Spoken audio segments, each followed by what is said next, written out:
Hi, my name is Andrea Manning. I'm with This is Zero Hour, a youth-led movement fighting for a local planet through an intersectional lens. And I'm here talking today with Reverend Dr. Liz Theoharis and Reverend Dr. William J. Barber. Do you guys want to introduce yourselves? Good afternoon. My name is Reverend Dr. Liz Theoharis. I'm the director of the Kairos Center for Religions, Rights, and Social Justice at Union Theological Seminary, and proud to be the co-chair of the Poor People's Campaign, a national call for moral revival. Hello, I'm Reverend Dr. William J. Barber II. I'm with you by picture today, but I'm hearing clearly. I'm honored to be on this call on Earth Day with Reverend Dr. Liz Theoharis. I'm also bishop with the College of Affirming Bishops that welcomes all people regardless of race, creed, color, or sexuality, president of Repairs of the Breach, and the co-chair with the Poor People's Campaign, a national call for a moral revival. And we're so wonderfully honored and humbled to be a part of this entire movement around ecological issues. Yeah, I'm so excited to have you both here. As I was reading up on a lot of the work that you do, I came across something that you guys call the four pillars in your movement space, and it reminded me a lot of at Zero Hour what we call our intersectional lens, and just the idea that we need to look at each issue from a variety of ways, and not just focusing on the issue itself, but how it intersects into other areas. And so I wanted to know if you guys would talk a little bit about what those four pillars are and how we see those four pillars being interconnected into this current situation that we're going through with the pandemic. And if you want to expand on kind of what that reveals about society moving forward.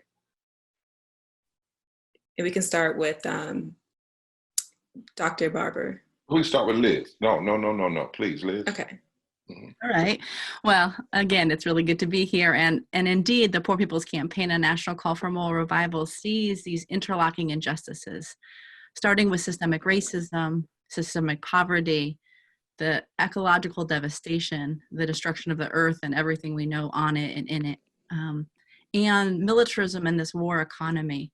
And we see them all kind of held together by this distorted narrative, a narrative that blames poor and marginalized people and communities for all of the world's problems, that tries to pit each of us against each other instead of coming together as one to solve the problems of this world, and that feeds us this false narrative of scarcity, that there isn't enough, when we actually are living in a world of beautiful abundance, that if we take care of this world in the way that we are called to do, everybody can have housing, everybody can have adequate food, we can all have clean water. And so we look at the connection and see that in particular in the most marginalized, poorest communities, whether it's the Apache sacred lands of Oak Flat out in Arizona, or Cancer Alley in Louisiana, the coal mines that are being, mountaintop removed in Kentucky and West Virginia, or the communities, the thousands, the millions of communities that are impacted by poisoned water, poisoned air, poisoned land. We see the intersection of all those problems. And that you can't just talk about racism, you can't just talk about poverty. And if you're interested in saving the earth, that we have to actually confront racism, poverty, ecological devastation, and a militarized economy instead of a peaceful one. And you're exactly right. It's so powerful what she just said. And let me just add three little nuggets to that, or at least expand on that. For instance, all the money we need right now to protect the earth, to make sure people have health care, to make sure that people have a living wage, to make sure we fully funded education, exists in our bloated war economy defense budget. That in fact, you could cut that budget from $750 billion, $800 billion a year to $350 billion a year. We would still have more money in that budget than Iran, China, Russia, and North Korea combined. We still would be able to do everything militarily, and we would have all the money we need right now to address this pandemic. So what we're seeing now is people saying, well, we don't have enough money to do everything. well, we're going to give what we can find $3 trillion for corporations and businesses, but we can't provide everybody health care. It's because of a bloated defense budget, because of people's refusal to pay their fair share of taxes. So in fact, you can't talk about dealing with ecological devastation, dealing with this pandemic, dealing with the effects of people not having living wages without talking about the war economy and how this money is going to war manufacturers. The manufacturers of war doesn't even really help the combat soldiers, because the majority of combat soldiers are making less than a living wage themselves, and many are on food stamps. The second way this intersection is, if you look at all of the states, for instance, that have passed voter suppression laws since 2016, let's get away from Trump and go to 2010, 26 states have passed voter suppression laws, which means there are people who get elected not because they get a majority of the vote, but because of gerrymandering and because of voter suppression. And that's especially all across the South. When you look at those persons who are in office, you find out something, and we do this in our work as we train and organize. The same states that are racist voter suppression laws are also the states that have the worst laws when it relates to regulating corporations on the environment. The same states are the worst states when it comes to the lack of health care and the lack of living wages and the lack of union rights and cutting public education and having laws that do not help our LGBTQ brothers and sisters. So what we find is, if you just knew that a state was a racist voter suppression law state, that people were getting elected because of systemic racism, you could surmise that that state is backwards on every other issue. What that means is that you can't talk about solving the ecological problems in terms of policies without people who care about the ecology and the earth also being on the front lines in the fight against voter suppression. And we also find out that the ugly irony is the people who engage in racist voter suppression, when they get elected, they hurt mostly white people. They actually, in raw numbers, they hurt more white people than they do African American. Now, the pain is not the same because of the per capita rate that they hurt Black people. But in terms of raw numbers, because there are 66 million poor white people in this country, 26 million poor African Americans in this country, 140 million poor and low wealth people in this country, but 26 million poor Black people represents 61% of all Black people. So again, we have to look at interlocking injustices and realize that if the same people that are against healthcare and are often against living wages, the same people against living wages are often against fixing the ecology and dealing with ecological devastation. They're also against gay folk. They're also against living wages and healthcare for all. If they are cynical enough to be together, we must be smart enough to come together. And that's what this moment is showing us in this pandemic. Before this pandemic hit, 140 million people poor and low wealth, 80 some million people without underinsured or uninsured, without living wages. 700 people were dying a day from poverty and low income before the pandemic. The pandemic is exposing the fissures, exposing the inequalities, exposing that Black people and poor people and people of color were disproportionately hurt by pollution in our air long before the pandemic, that then made them more susceptible to the effects of this pandemic.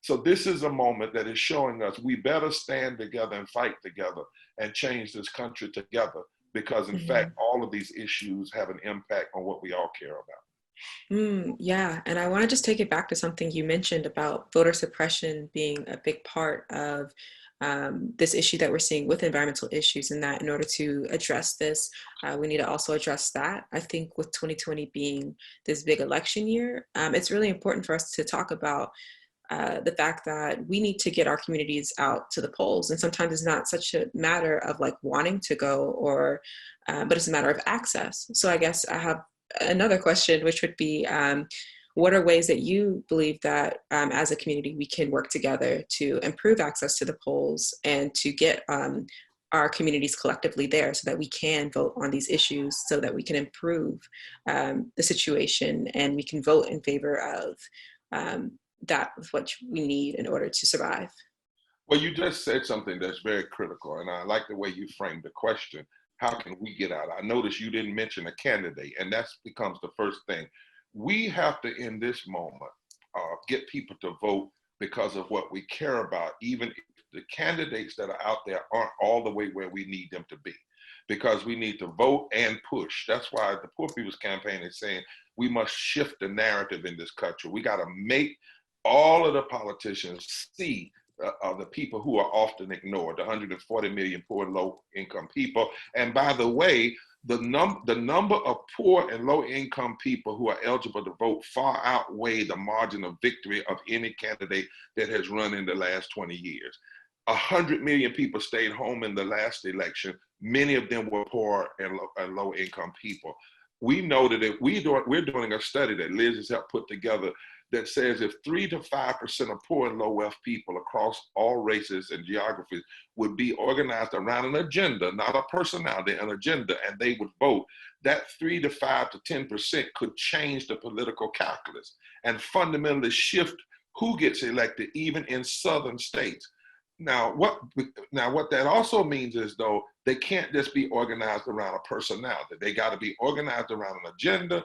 And even if the personalities are not where we need them to be, they are organized around an agenda, so they vote to get a candidate in office that will then be pliable and pushable, because they will owe in large margin our votes. And they know that we are not going to be people who vote on November and then go home in December, but we're going to continue to stay at it. So one of the things that we have to do in this moment is we have to have an agenda that says this vote really is about life and death. And when somebody says, well, the candidate doesn't agree with everything, well, then that's why we're going to vote, change the narrative, build power, because it's power what can push them where we need to be. Just like the civil rights movement pushed Lyndon Baines Johnson, who was a pragmatic segregationalist, who ended up passing and signing bills he would have never done if there wasn't a movement that both pushed him to do so. Secondly, we have to talk about access to polling.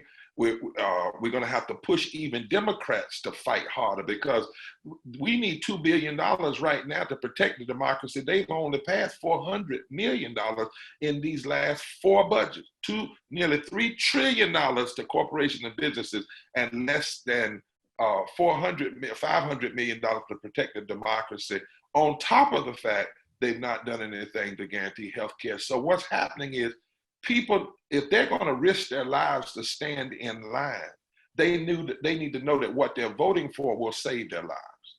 Mm-hmm. They need to know, if they're going to risk their lives standing in line, they need to know that if I take this vote and risk my life, we're going to have health care, we're going to have living wage. So we got to push these candidates, but then we got to fight for mail-in ballots. We got to fight for more polling places in poor communities. We got to fight for more sites in poor and low wealth communities. And we have to help people understand that we have the power to change the political calculus. Don't believe the hype. Don't believe the lie. Don't believe that poor and low income people overwhelmingly voted for Trump. That's not true. Don't believe we can't unseat McConnell. Don't believe that we can't change the Senate. All of these things are possible. Mm-hmm. Yeah, and I want to shift to Dr. Theoharis and talking about shifting that narrative. So how do you think that, I know so much of just in general, life has shifted since this pandemic has started, and we've seen how quick action can be taken in terms of accommodating the world in order to make sure that we're able to stay safe.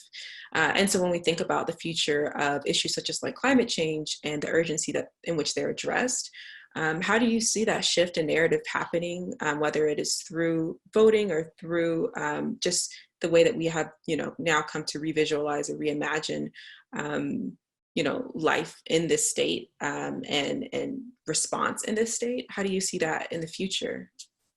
Well, what has changed and transformed societies throughout history is movements. And movements begin with the telling of untold stories. Movements begin when you shift the narrative because you're shifting the narrators.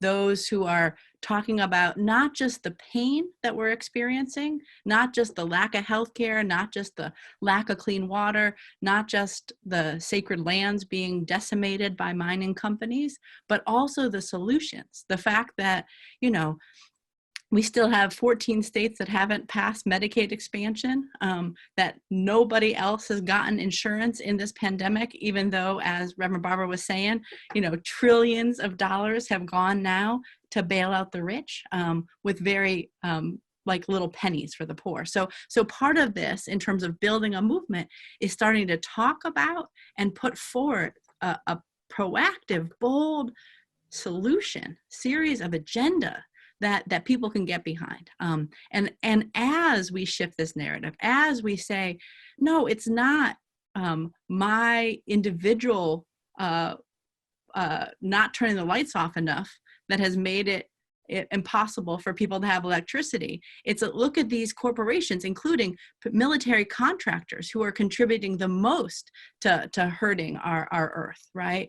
It's when we say, no, it's not the immigrants who are hurting our economy. It's that we have, you know, a small, less than 1% who are getting all of the gains, and the rest of us are being pitted against each other. And so we have to shift this narrative, and then to build a movement, we have to build power. And that goes to voting, that goes to organizing, that goes to protesting, right? You know, I have a favorite quote from Dr. Martin Luther King, where he says that power for poor people will really mean having the aggressiveness, the assertiveness, the togetherness to make the power structures of our nation say yes when they may be desirous of saying no. Well, what we've seen in the last couple of weeks, what we've seen over the past decades, is a power structure that keeps on saying no to the poor, keeps on saying no to the earth, keeps on saying yes to corporations. And so what it means is that we have to build up the power of poor people, of working people, of young people, of old people, of all people, to make our power structure say yes. Yes to earth rights, no to climate change, yes to all human rights, the right to health, the right to living wages, and that actually, when we lift from the bottom, everybody rises. And that's what I agree. That's what we've been doing. That's when you say how, that's what the Poor People's Campaign has been doing. When we started 3 years ago, we started in 2017 at the beginning of the Trump administration. Actually started in 2016, and now we have 43 coordinating committees, 16 religious denominations, hundreds of partners. But the most important people are the agency of poor people, and we're putting counterintuitive people together. So white coal miners in Appalachia are standing with Black women from the Delta of Mississippi and Alabama. People from California, immigrants from California, standing with people in North Carolina. We're going to the places upstate New York, poor white people who are now standing together with poor Black people in Georgia or in Arkansas, Missouri, and Latinos and First Nation. And they're coming together saying somebody's hurting us and we won't be silent anymore.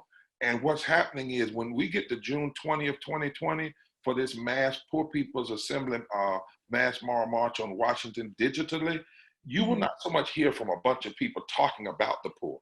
You're going to hear the new narrators. You're going to hear them telling their stories, but also saying, here's what our agenda is. They're going to be standing together. People are going to say, wait a minute, I haven't seen white people from West Virginia standing with Black people from Mississippi. And we're going to say, but it's a new day, because that's the change that we have to have. And when that power is narrated, and when that kind of power is built, it actually holds the key. It is the greatest, it is the key to transformation, and it is the greatest fear of extremism. Dr. King one time said that every time there's the possibility for poor Black and poor white people to come together, the bourbon class or the bourgeoisie, they always sow division, because that is the thing they are most afraid of. Poor and low income people of every race, creed, or color, and geography coming together, building a broad movement and saying our voices, faces, tears, cries, and vision and agency will no longer be ignored in this country, in this world. That's what Yeah, the campaign is and about. I think that's so powerful. And I think just to kind of bring all of this full circle, you know, the idea that, you know, we need to shift the narrative, to shift the blame, because as, you know, Reverend Theoharis was pointing out, you know, a lot of the blame that we place on this crisis is placed onto the communities that are not to blame, but are in fact suffering the most from it. And so, like you were saying, Dr. Barber, bringing the frontline communities not just into the conversation, but making them the narrators of the conversation, making them the soul, like the speakers, the Right. ones that we should be listening to is super vital. And I would love to like continue this conversation so much like longer, but unfortunately we're like definitely, you know, running out of time. But I think just taking that and being able to move forward, and whether it's through Zero Hour with a lot of the work that we do, and making sure that frontline communities are heard, or through the Poor People's Campaign and making sure that frontline communities are heard, that's so important. So how can they reach you? How can those watching this live stream that want to learn more, how can they reach out to you and learn from you? If they go to www.poorpeoplescampaign.org, they get all the information there. They can sign up. They can also go to the Kairos Center's website, Repairs of the Breach, and link to it. We need everybody, Mm-hmm. thousands to show up on June 20th, 2020 digitally. It's going to be pushed to every legislator, every congressperson, every senator, every governor. And let me just say Mm-hmm. quickly, this is Yeah. not about an organization, but an organism. We are Mm-hmm. saying, can't we come together on this day, the day before Yes. the summer solstice, and show this light to the nation and unite together? June 20th, 2020, Mm-hmm. Mass Poor People's Assembly, Moral March on Washington digitally. Let us all come together and open up the light of truth on this country and change Mm-hmm. the narrative and build power. That's amazing. Yeah. And you can reach us at thisiszerohour.org. Thank you guys so much for tuning in. Love you. Take care. So much.